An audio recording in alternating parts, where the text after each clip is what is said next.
Dans le cadre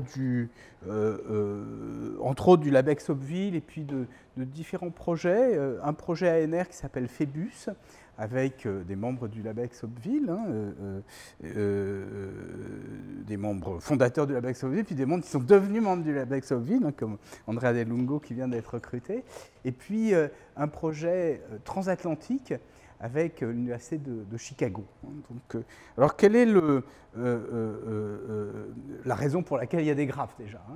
Alors, c'est ce que je vais essayer d'exposer, mais d'abord, je vais rappeler un tout petit peu ce qu'est l'intertextualité, très rapidement, pour ne pas prendre trop de temps.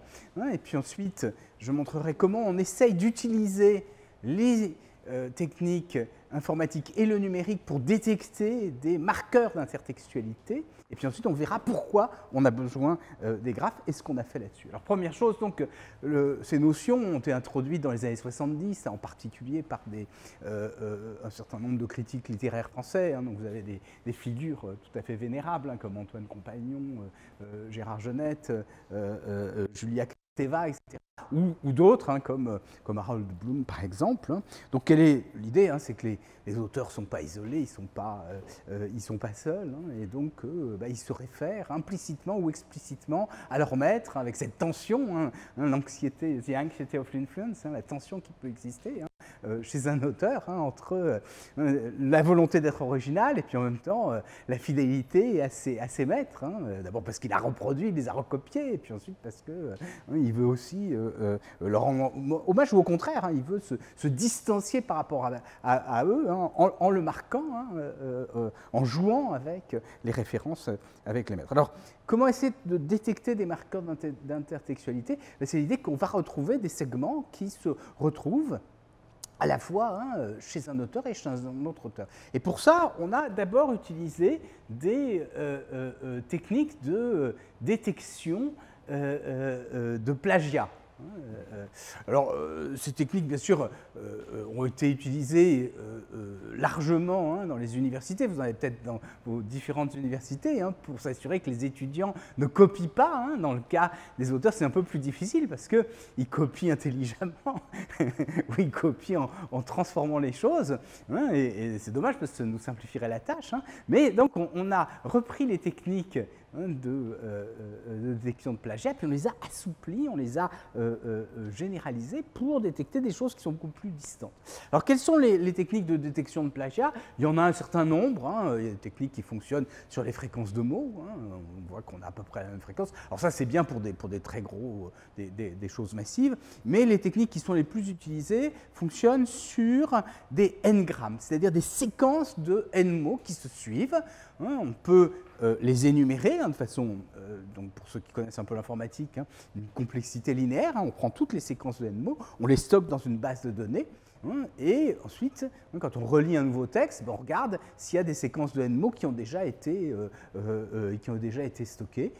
Et si on en voit une, ce n'est pas très grave, mais si on en voit beaucoup, alors ce sont des séquences de 5 mots, de 7 mots, si on en voit plusieurs qui se suivent, là, c'est mauvais signe. Alors, bien sûr, les gens qui sont astucieux, qu'est-ce qu'ils font? Ils ne se contentent pas de recopier les choses, ils les transforment un peu, ils enlèvent des mots, ils rajoutent des mots, etc. Et donc, il faut assouplir ça. C'est ce qu'on fait, on prend d'abord des séquences de mots assez petites, 2-3 mots, et puis on fait des séquences à trous. Et puis on ne prend pas seulement des mots, on prend aussi soit des lemmes, on l'a vu tout à l'heure, c'est-à-dire qu'on enlève les flexions des mots, soit des stems, c'est-à-dire les racines des mots. Par exemple ici, je le donne en anglais, parce que sématisation, donc en français on appelle ça une racinisation, je crois. Donc par exemple, fishing, fished, fisher sont tous réduits à fish. Ce serait la même racine. Alors, il existe pas mal de raciniseurs qui marchent plus ou moins bien, enfin je veux dire qui sont plus ou moins convaincants, parce que c'est une opération très très difficile. Et donc j'ai dit on prend des n-grammes à trous, et puis ensuite bien sûr, quand on a un seul n-gramme, ça ne veut pas dire grand-chose, surtout s'ils sont tout petits, donc on essaye d'en prendre beaucoup et puis de les mettre bout à bout. C'est ce qu'on fait, et ça nous donne des résultats qui sont très très intéressants. Alors, on avait travaillé à partir d'une thèse qui avait été écrite par une étudiante Pierre Glaude, Tania Duclos, une Canadienne, qui avait repéré des liens entre Gautier et Balzac, des réutilisations. Alors je donne ici, hein, j'en lis une. Balzac, dans Béatrice, décrit « Les femmes avaient des corsets pointus à échelle de ruban, s'élançant minces et frêles, de l'ampleur étoffée des jupes, en brocatelle, à plis soutenus et puissants, s'entouraient de fraises gaudronnées. » Puis on retrouve ici, dans la description que donne Gautier d'une jeune femme, des choses comme deux brocatelles au prix soutenu et puissant, les hautes fraises gaudronnées. Donc c'est vrai que ce ne sont pas des choses comme ça qui se font par hasard. Ou des manches, vous voyez, là il y avait des manches à crever et à sabots de dentelle, là, les manches à crever et à sabots de dentelle dont la main sort comme le pistil du calice d'une fleur, et là comme d'où la main sortait comme une fleur de sa capsule. Et vous voyez que ce qui est intéressant, c'est que ce n'est pas tout à fait la même chose. Et bien sûr, c'est ce que l'on veut essayer de repérer. Ben, c'est ce qu'on a fait donc avec ces techniques. Vous voyez, on retrouve, par exemple ici, vous voyez, ça c'était, je crois, ce qu'avait remarqué Tania Duclos, et ça on l'a retrouvé automatiquement. Alors je le note ici parce qu'il est intéressant, vous voyez que ici, main mignonne frappée de fossettes, main mignonne frappée de fossettes, simplement, bien sûr, il y a la flexion, c'est au pluriel au lieu d'être au singulier, et là c'est donc toujours main mignonne frappée de fossettes, et là main royale frappée de fossettes. Donc là, vous voyez qu'il y a un petit changement. Et donc, c'est le genre de choses qu'on essaye de retrouver et qu'on trouve automatiquement. Alors, je m'étais amusé ensuite à appliquer le logiciel sur différentes choses, entre autres sur les poésies de Lautréamont. Donc, vous savez qu'il s'est amusé lui-même à faire ce qu'on appelait du détournement. À l'époque des situationnistes, c'était un peu avant. Mais les situationnistes, non. Et donc, lui a repris tous les moralistes français. Alors, il y a des choses, par exemple, nous naissons injustes car chacun tend à soi, cela est contre tout ordre, ça c'est du Pascal, et bien sûr le retournement, ça donne nous naissons justes, chacun tend à soi, c'est envers l'ordre. Voilà. Puis bon, d'autres choses. Alors après, je me suis amusé, alors je le dis, à reprendre par exemple Genette. Il généralise, il dit voilà, cette intertextualité est très forte. Il dit par exemple, Racine réutilise un peu en se moquant du Corneille, et il cite un vers, laissant entendre qu'il y en a beaucoup comme ça. Alors ce que j'ai fait, c'est que j'ai pris toutes les pièces de Racine, toutes les pièces de Corneille, j'ai testé, et puis il y a un vers qui ressort, c'est celui que cite Genette. Là, c'est vraiment intéressant parce qu'on voit qu'on a affaire à des rayuriers qui connaissent tellement bien leur corpus qu'ils sont capables de trouver le truc particulier. Qui est intéressant d'ailleurs. C'est ça. Ses rides sur son front gravaient tous ses exploits. Ses rides sur son front ont gravé ses exploits. Alors, juste dans les petites choses pour terminer, on était très contents parce qu'on a trouvé, en confrontant Balzac avec Balzac, des choses qui sont des réutilisations de Balzac par lui-même. Par exemple, ici, on trouve un gros bloc, voilà, pathologie de la vie sociale, qui est repris dans Madame Fagnani. Et ce qui est intéressant, c'est que dans un cas, c'est une femme, dans un autre cas, c'est un homme. Mais bon, moi, je passe les détails. Bon, tout ça, donc, est très intéressant. Alors, on s'est aussi amusé à prendre Balzac et puis à prendre des scientifiques. Et vous savez tous que Balzac s'est intéressé à la phrénologie et à la physiognonomie, c'est-à-dire l'étude du lien entre les traits du visage et les caractères. Et bien sûr, on a fait ça en prenant les scientifiques de l'époque et Balzac, et on retrouve un certain nombre de traits. Là, par exemple, vous voyez, on nous dit les personnes qui ont des petits yeux ronds percés en vrille, comme on dit, sont ordinairement remarquables par la finesse et la vivacité de l'esprit, souvent même par une malignité satirique. Et on retrouve ici la description d'un personnage, ses petits yeux verts percés comme une vrille, flamboyés, etc. Et donc, c'est intéressant parce que... Alors, deuxième chose, pourquoi est-ce qu'on a besoin de graphes? On a besoin de graphes parce que lorsque on détecte des réutilisations sur des gros corpus, on en a beaucoup. Et quand je dis beaucoup, c'est beaucoup. Alors, je vais vous donner des petits nombres pour vous donner une idée de ça. Et donc, pour résoudre ce problème, et en particulier, on l'a fait parce qu'on avait, grâce à un partenariat avec la Bibliothèque nationale de France, 130 000 ouvrages. Et là, ça devient très difficile. Et on a fait ça avec les gens de Chicago, et les gens de Chicago avaient le même problème, ils avaient aussi de... Alors, je vais essayer d'ici d'expliquer quel est le problème, et puis ensuite pourquoi et comment on représente en graphe, et puis quelques-uns des résultats qu'on obtient. Alors donc, programme, donc les logiciels de détection de réutilisation. Alors là, je vais en donner trois. Un premier, c'est celui que nous avons fait dans le cadre du projet ANR que j'ai mentionné tout à l'heure. Le deuxième, c'était un logiciel qui était fait par l'Université de Chicago. Il se trouve qu'ils étaient très proches l'un de l'autre, fait de façon totalement indépendante. Hein. Et puis, on a décidé de les fusionner. Hein, et donc, c'est le logiciel TextAlign. Et le principe, comme je l'ai dit tout à l'heure, hein, c'est la détection de ce qu'on appelle les empreintes digitales, c'est-à-dire ces petits n-grammes, alors à trous, etc. Après, avec toutes les variations. Et vous voyez, pour l'instant, hein, on le fait avec des n-grammes de lemme ou de stem, mais on pourrait le faire avec des n-grammes d'étiquettes syntaxiques, on pourrait le faire avec tout un tas d'autres choses. Ça fait partie des perspectives. Et bien sûr, il y a beaucoup de réutilisateurs. Quand j'ai dit beaucoup, on a testé Frontex contre la grande bibliothèque et on obtient 874 000 réutilisations. Et ça fait beaucoup pour... ou l'encyclopédie contre la TGB, 309 000. Et les gens de Chicago avaient testé la base ECHO. Vous voyez ce que c'est? C'est 18th Century Corpus Online, hein, donc un gros corpus anglais qui contient 250 000 textes, contre un autre corpus, je ne me souviens plus ce que c'était, et ils obtenaient 17 millions de réutilisations. Alors bien sûr, 17 millions, mais même 300 000 réutilisations, hein, on est quand même tout à fait perdu. Alors, en particulier, oui, ce qu'ils avaient comme problème, c'est que parmi ces réutilisations, il y avait beaucoup de réutilisations de la Bible. Et là, bon, on était noyés parce que, je veux dire, on voit plein de choses. Hein, les gens se citent. Alors, qui plus est, dans le monde anglo-saxon, ce que dit Robert Morisset, c'est que les gens apprenaient, ils avaient des répertoires de lieux communs. Ils apprenaient un certain nombre de textes, de façons de s'exprimer, hein, et ça leur permettait de les placer. Bien sûr, on retrouve ça de façon systématique. C'est un tout petit peu moins vrai en France, mais ça reste quand même extrêmement fort. Hein. Alors bien sûr, si vous avez, supposé par exemple que vous ayez to be or not to be, c'est classique, hein, et en France, bien sûr, même les Français le citent, les Anglais encore plus. Supposez qu'il y ait 1000 citations to be or not to be. C'est pas énorme hein, dans un corpus de 130 000 volumes. Eh bien, ça veut dire que vous allez avoir 1 million, 1000 fois 1000 réutilisations. Alors bien sûr, c'est idiot, hein, parce que vous n'avez que 1000 nœuds, bon, ce qui est beaucoup déjà, hein, mais vous pourriez essayer de les regrouper. Ben, c'est l'idée, c'est ce qu'on veut faire avec la théorie des graphes. Alors, je rappelle déjà ce que sont les graphes.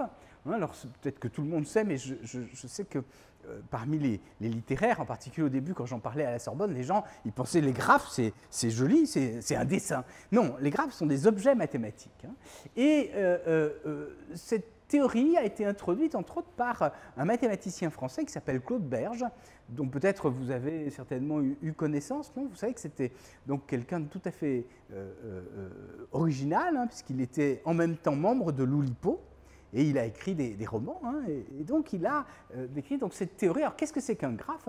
Il y a des nœuds, des entités, et puis il y a des liens entre des entités. Alors quelle est l'idée? C'est que ces liens, dans notre cas, ça va être des réutilisations, et les nœuds, ça va être des localisations des textes sur le corpus. Alors, je vais donner un petit exemple ici. Vous voyez, entrer ici dans une discussion métaphysique sur la différence qui peut exister entre, hein, c'est quelque chose que j'ai trouvé, et puis entrer ici dans une discussion théorique sur la différence qui peut exister entre. Vous voyez, c'est presque la même chose, hein, il y a un mot qui diffère, et puis vous allez avoir un lien si on l'a détecté. Alors quel est l'intérêt hein, d'utiliser des graphes? C'est qu'il y a beaucoup de résultats mathématiques sur des gros graphes. Et ça va être très utile. Par exemple, hein, il y a des notions comme les notions de communauté, on va voir ce que c'est tout à l'heure, hein, ou les composantes connexes, la centralité, etc. Et il y a des outils de visualisation. C'est bien sûr de ça dont nous allons essayer de tirer parti. Alors, comment est-ce qu'on va faire ici pour traiter des graphes? Eh bien, on va essayer de regrouper les réutilisations. Alors, je vais quand même vous montrer que c'est à la fois pas trop compliqué, mais ce n'est pas non plus totalement évident parce que vous pouvez avoir des réutilisations sur des portions. Vous voyez, je donne un petit exemple ici. C'est du latin, hein, mais pour moi, mon latin est très loin, mais bon, je pense que, Arnaud, ton latin doit être beaucoup plus frais que le mien. Ah non, c'est plutôt du grec, toi, oui, c'est ça. Oui, pardon. Mais en tout cas, ça ne change rien. Vous voyez qu'ici, on voit qu'il y a une réutilisation presque parfaite, il y a des petites modifications. Et puis là, vous avez une deuxième réutilisation. Et vous voyez que c'est presque le même texte qu'en, c'est la même localisation, mais pas tout à fait, c'est un tout petit peu décalé. Et puis, on va en avoir une troisième ici. Et là, c'est un peu plus décalé. Et bien sûr, on se dit, ben, c'est le même endroit. Donc, on va essayer de regrouper ici pour faire un même nœud qui va correspondre à cette localisation sur le texte. Donc ça, c'est une petite opération, bien sûr, qui est essentielle pour pouvoir représenter les choses avec des graphes. Donc on est parti de ce que donnent les logiciels de détection de réutilisation, et à partir de ça, on va construire un graphe. Alors, à partir de ça, bien sûr, on va s'intéresser, dans ce graphe, il peut être très très grand, puisqu'on a dit qu'il peut avoir des centaines de milliers de nœuds.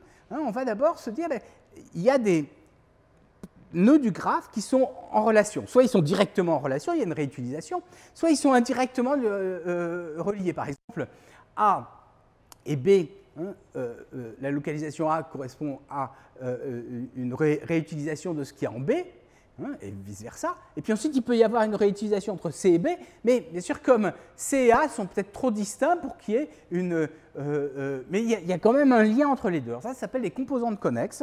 Hein, ici, je vais donner un. Vous voyez, ici, bon, vous avez des graphes. Hein, vous avez trois composantes connexes ici, hein, qui sont séparées parce qu'il n'y a pas de lien entre les nœuds de la première et de la deuxième et de la troisième.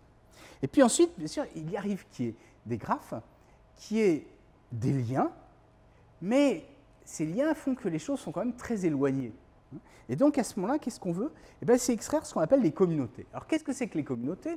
C'est ce qui... Alors, le terme vient du web, c'est que c'est un graphe, et il y a des gens qui ont beaucoup d'échanges entre eux. Et bien sûr, on voudrait essayer de repérer des gens qui appartiennent plutôt à la même communauté, et puis bien sûr, d'autres qui ont accidentellement des échanges sont beaucoup plus éloignés les uns que les autres. Donc il y a des algorithmes qui sont développés depuis un certain nombre d'années. Je ne rentre pas dans le détail. C'est une opération un peu difficile, vous voyez, parce qu'ici c'est simple, parce que vous voyez qu'ici, il y a juste un petit lien, donc on se dit que ce n'est pas très grave. Mais vous voyez ici, hein, par exemple, vous avez un graphe plus complexe, et séparer les choses, ben, c'est pas, il y a plusieurs façons de séparer, hein, les communautés. Alors, je ne rentre pas dans le détail, hein, parce que c'est un tout petit peu technique, hein, peu importe. Hein. Alors, qu'est-ce qu'il y a comme problème? Alors, les problèmes, bien sûr, c'est d'abord que c'est très intéressant ça, parce que vous voyez, on voit la réutilisation d'une façon plus abstraite, mais bien sûr, on peut les voir de différentes façons. On peut les voir d'abord d'une façon littéraire. J'ai parlé d'intertextualité. Hein, ça veut dire qu'on va essayer de retrouver vraiment des morceaux de texte suffisamment grands qui correspondent vraiment, hein, à une réutilisation, même s'ils sont distants les uns des autres, ça peut être tout à fait utile. Mais on peut aussi s'intéresser à autre chose, au fait qu'il y a des indices linguistiques. À ce moment, c'est moins littéraire et c'est plus linguistique. Hein, et par exemple, vous allez trouver, hein, sur Balzac des choses intéressantes. Si on fait Balzac contre Balzac, eh bien, on va trouver des choses, ce n'est pas des réutilisations, mais c'est les habits. Bon, il va utiliser les mêmes habits pour habiller ses personnages. Ouais, ça peut être tout à fait intéressant. Ça peut être bien sûr sur un auteur ou sur plusieurs auteurs. Et puis, on peut aussi, hein, avoir des indices sémantiques, et c'est une des perspectives que je voudrais essayer d'aborder, c'est de retrouver des choses, des topoïdes, des lieux communs, des anecdotes, par exemple. Hein, on travaillait avec Georges Forestier sur les histoires autour de Molière. Et donc, c'est intéressant de regarder dans la littérature critique autour de Molière comment des anecdotes sont nées, ont été inventées, puis ensuite ont été reprises progressivement. Hein, et c'est bien sûr le même type de technique qui pourrait être utilisée. Alors, les questions des corpus aussi, hein, on peut utiliser un corpus contre lui-même, par exemple Balzac contre Balzac, hein, mais on peut utiliser un corpus contre un autre aussi, hein. Par exemple Balzac contre les romanciers ou les scientifiques qui ont pu l'influencer. Hein. Et bien sûr, c'est un tout petit peu différent parce que si j'utilise Balzac contre un autre corpus, eh ben, mon graphe, je vais avoir uniquement des étoiles, c'est-à-dire je vais avoir Balzac et puis des gens des gens qui l'ont influencé. Alors pour éviter ça, on utilise des choses qui ne sont pas tout à fait des graphes, qui sont ce qu'on appelle des bigraphes. Alors, je ne rentre pas dans les détails, hein, mais ça fait partie des petites questions techniques.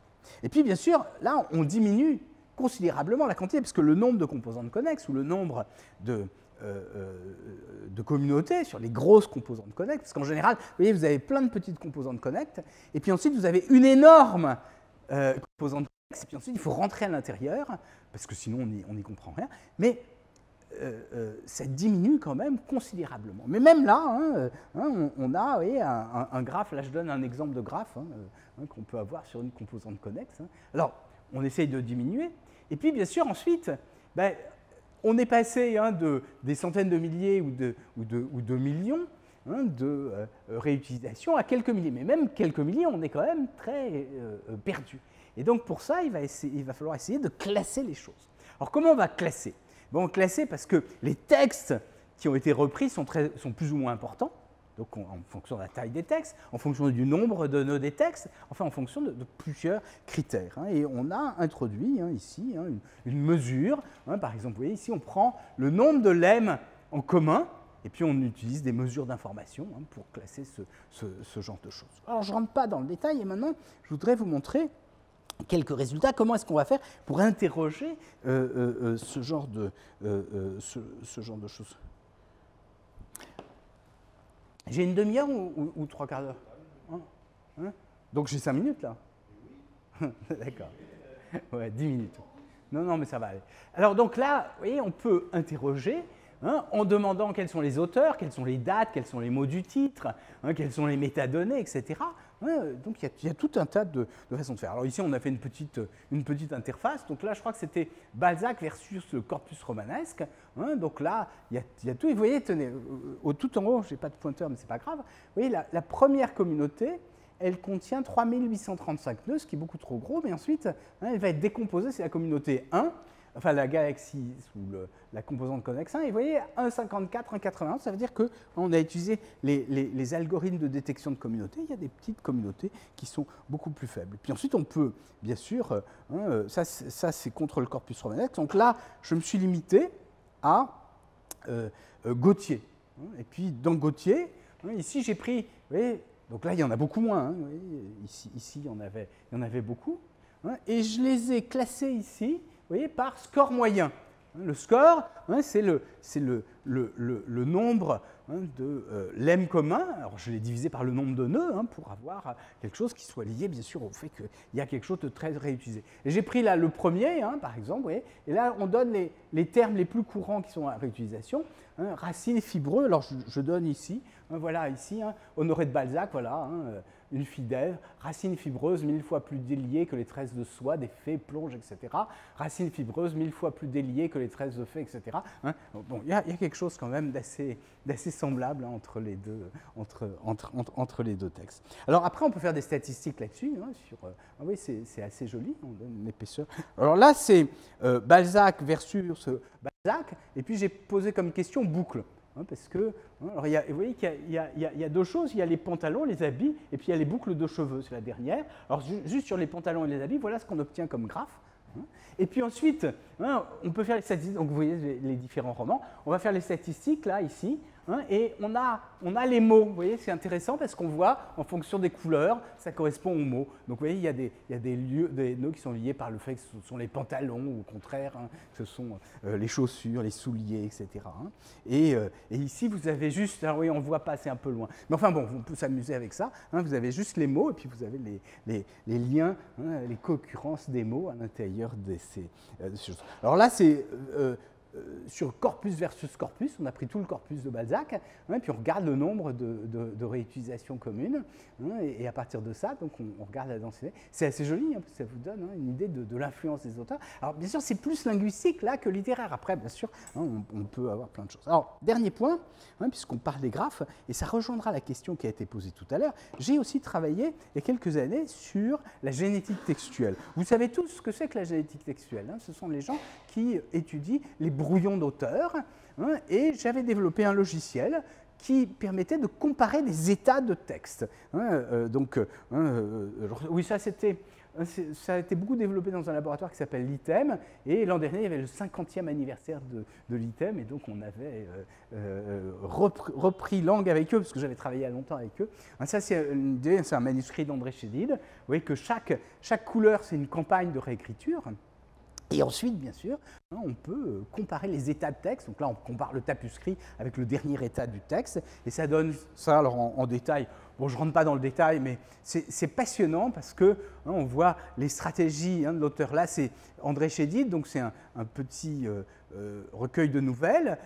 Et La Robe Noire, c'est la nouvelle éponyme, donc il donne son nom au recueil lui-même. Et c'est en hommage à sa mère. C'est une mère aimante.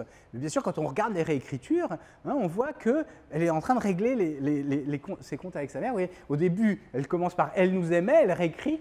Non, elle déplace « Elle nous aimait ». Nous nous sentions aimés par elle. Et puis, vous voyez, juste après, elle dit nous nous sentions aimés, quels que soient les moments de nos existences et la distance. Parfois avec abnégation, reculant dans l'ombre. Donc vous voyez que c'est une mère qui s'efface un tout petit peu. Et puis ensuite, elle réécrit et elle dit elle nous aimait avec intelligence et sans abnégation. Et là, on voit qu'il y a une transformation complète, si vous lisez ça. C'est toujours comme ça, bien sûr, dans ces réécritures. Alors, je n'ai pas le temps de rentrer dans le détail. Vous allez me dire, pourquoi je vous parle de ça? Alors, on a fait différentes choses, entre autres.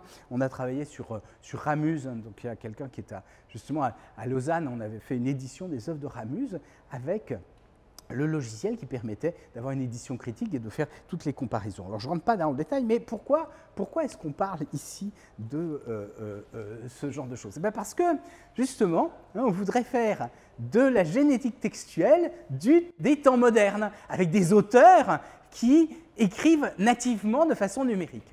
Et on a eu la chance d'avoir un contact avec l'IMEC, qui dispose des disques durs de Jacques Derrida. Vous savez que Jacques Derrida n'est pas nativement un homme du numérique, mais c'est un homme qui très tôt s'est plongé dans le numérique. En 1984, un ami américain lui a offert un Macintosh. Et il a trouvé que c'était formidable, et il a beaucoup écrit. Mais en même temps, bien sûr, il était très mal à l'aise par rapport au numérique, il est très anxieux. Il dupliquait 15 fois ses fichiers. Et donc, on a hérité de ces disques durs, et on a un projet qui commence avec l'ITEM dont j'ai parlé tout à l'heure, l'IMEC, Institut des manuscrits des écrivains contemporains, et mon laboratoire. Et ce qu'on veut, c'est utiliser les méthodes de la criminalistique numérique. Vous savez ce que c'est la criminalistique numérique? C'est que vous regardez les disques durs, il y a quelqu'un qui a fraudé, vous voulez savoir exactement ce qu'il a fait, et vous décryptez tout. Alors, ça nous pose quand même des petits problèmes moraux, parce qu'il y a des choses qu'il a effacées. Alors, est-ce qu'on va vraiment aller voir tout ce qu'il a effacé? Peut-être pas quand même. Mais même si on essaye de on ne reconstitue pas les fichiers qu'il a effacés, on a quand même beaucoup de fichiers et c'est très très intéressant. Donc c'est ce qu'on a commencé à faire ici. Alors là, c'est juste sur une toute petite partie d'un disque dur, parce qu'il y a 20 000 fichiers par disque, et puis il y en a plusieurs. Mais juste, on s'est restreint aux fichiers qui correspondaient à Lerne, et puis donc la revue Lerne, certainement, un numéro spécial, puis un sous-ensemble. Et à partir de ça, on a plein de fichiers, et ce qu'on veut, bien sûr, c'est essayer d'établir les relations chronologiques entre les fichiers, pour ensuite être capable de procéder à la véritable génétique textuelle, c'est-à-dire de comparer les fichiers eux-mêmes. Donc voilà peut-être une petite réponse à la question que vous aviez posée tout à l'heure. Et puis je voudrais conclure ici. On m'a parlé d'humanité numérique, mais je n'ai pas compris parce qu'il y avait un lien avec l'humanisme. Alors je voudrais dire que quand même, on s'intéresse aussi à l'humanisme numérique. Alors, vous connaissez le bouquin d'Ivan Illich, In the Vineyard of the Text, a commentary of Hugues Didascalion. Un commentaire du didascal, je n'arrive jamais à le prononcer, du didascalicon duc de Saint-Victor. J'avais lu ça, parce que j'avais un ami qui m'en parlait beaucoup, parce que c'est passionnant, et ça rejoint ce qui a été dit tout à l'heure, parce que ce que montre Ivan Illich, c'est qu'au XIe siècle, Hugues de Saint-Victor a introduit des marques d'oralité dans les textes qui permettent de passer de la lecture oralisée à la lecture silencieuse.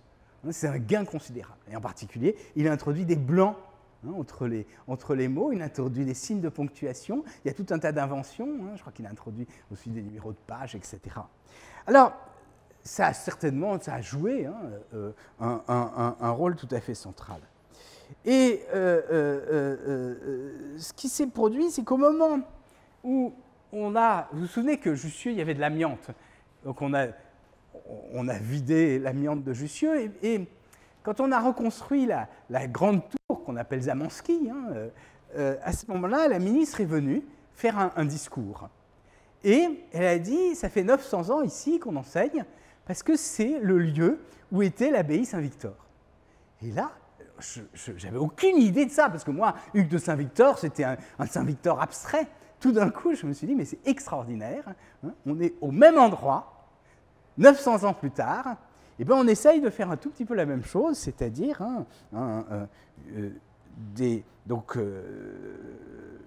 Hugues de Saint-Victor introduisait dans des marques d'oralité qui permettaient une nouvelle lecture, et bien nous, on essaye d'utiliser le numérique pour avoir une nouvelle approche de la lecture au XXIe siècle. Merci.